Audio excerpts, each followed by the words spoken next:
کتاب رسول اللہ صلی اللہ علیہ وسلم کے 200 سنہرے ارشادات۔ ارشاد نمبر 1، انما الاعمال بالنیات، اعمال کی قبولیت کا انحصار نیت پر ہے۔ وانما لکل امرئ، اور ہر آدمی کے لیے صرف وہی ہے، ما نوا، جس کی اس نے نیت کی۔ صحیح البخاری 1۔ ارشاد نمبر 2، ان اللہ لا ينظر الى صورکم واموالکم، اللہ تمہاری شکلوں اور تمہارے اموال کو نہیں دیکھتا، ولکن ينظر الى قلوبکم واعمالکم، بلکہ تمہارے دلوں اور اعمال کو دیکھتا ہے۔ صحیح مسلم 2564۔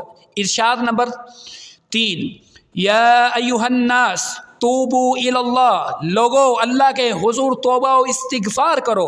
فانی اتوب الی اللہ فی الیوم 100 مرہ، میں اللہ کے حضور دن میں 100 مرتبہ توبہ کرتا ہوں۔ صحیح مسلم 2702۔